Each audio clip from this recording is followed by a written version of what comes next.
Doctor, diabetes balance कसा ठेवायचा? रोज sugar वर खाली होत राहते, नेमकं काय करायचं? सगळ्यात आधी एक महत्त्वाची गोष्ट जाणून घेणं गरजेचं आहे.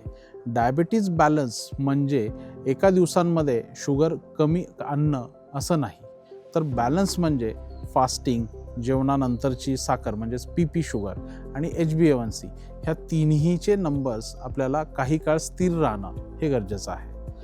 पॅटर्न स्टेबल असणं हे महत्त्वाचं आहे. जर पोटाभोवती चरबी जास्त असेल तर त्यामुळे इन्सुलिन रेझिस्टन्स वाढतो, त्यामुळे वजन नियंत्रणामध्ये आणणं हे खूप महत्त्वाचं आहे. क्रॅश डाएट करून आपल्याला 2 महिन्यांमध्ये वजन कमी करणं हे उपयोगाचं नाही आहे. तर आपल्याला पोर्शन कंट्रोल ठेवणं हे खूप गरजेचं आहे. बॅलन्स प्लेट ठेवणं, भाज्या, सलाड हे वाढवणं गरजेचं आहे. फक्त आपल्याला फळांवरती जगणं हे योग्य नाही.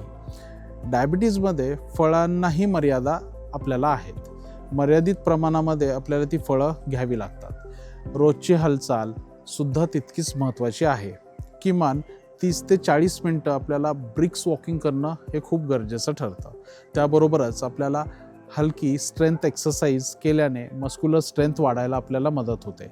म्हणूनच आपल्याला याच्याबरोबर आणखीन एक महत्त्वाचं सांगितलं आहे, ते म्हणजे इन्सुलिन सेन्सिटिव्हिटी आपल्याला सुधारायला मदत होते.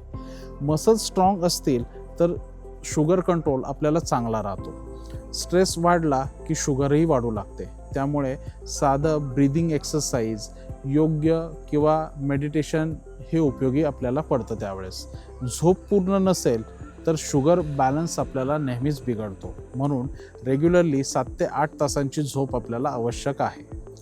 ऑइल पूर्ण बंद करणं हे योग्य नाही. शरीराला हेल्दी फॅट्स लागतात, पण तळलेले पदार्थ, प्रोसेस केलेले फूड आयटम्स आणि जास्त गोड पदार्थ हे मात्र आपल्याला कमी करणं महत्त्वाचं आहे. रेग्युलर मॉनिटरिंग हे अत्यंत महत्त्वाचं आहे. फास्टिंग साधारणतः आपल्याला 100च्या आसपास, जेवणानंतरची साखर ही 140च्या आसपास आणि HbA1c म्हणजे 3 महिन्याचा ॲव्हरेज शुगर हे आपल्याला 6.5च्या खाली ठेवण्याचा प्रयत्न आपल्याला करणं गरजेचं आहे. मात्र टार्गेट फक्त व्यक्तीनुसारच सगळीकडे सेम राहील असं नाही, तर प्रत्येक व्यक्तीनुसार हे टार्गेट्स आपल्याला आपण बदलू पण शकतो. त्यामुळं डॉक्टरांच्या सल्ल्यानेच आपल्याला हे ठरवणं गरजेचं आहे आणि त्यानुसारच आपल्याला सगळ्या ज्या बाकीच्या गाईडलाईन्स आहेत त्या फॉलो करणं महत्त्वाचं आहे. काही लोक शुगर कमी झाली की स्वतःहून औषधं बंद करतात, तर हे सगळ्यात मोठी आपण चूक करत असतो. हे आपल्यासाठी खूप धोकेदायक आहे. मेडिसिन्स कमी करायचे असतील तर शुगर पॅटर्न स्टेबल असणं गरजेचं आहे आणि प्रॉपर मॉनिटरिंग आवश्यक आहे. माधवबागमध्ये डायबिटीज बॅलन्स होलिस्टिक पद्धतीने मॅनेज केला जातो. प्रत्येक पेशंटचं कंप्लीट मेटाबॉलिक असेसमेंट केलं जातं. इन्सुलिन रेझिस्टन्स, वजन, BP, हार्ट रिस्क, लाईफस्टाईल हे सगळं इव्हॅल्युएशन करून स्ट्रिक्ट आपल्याला प्लॅन त्यांना दिला जातो. रेग्युलर मॉनिटरिंग करून आवश्यकतेनुसार डाएट, वेट मॅनेजमेंट, त्याचबरोबर ट्रीटमेंट पार्ट हा सजेस्ट केला जातो. डायबेटिक बॅलन्स म्हणजेच आपल्याला भीती नाही, तर डिसिप्लिन आणि कन्सिस्टन्सी आहे हे लक्षात ठेवणं गरजेचं आहे. जर तुम्हाला तुमचा डायबिटीज व्यवस्थित कंट्रोलमध्ये ठेवायचा असेल तर तुमच्या जवळच्या माधवबाग क्लिनिकला किंवा आपल्या हॉस्पिटलला भेट द्या आणि स्ट्रक्चर्ड आपला जो प्रोग्राम आहे डायबिटीज रिव्हर्सल प्रोग्राम त्याच्याबद्दल माहिती करून घ्या.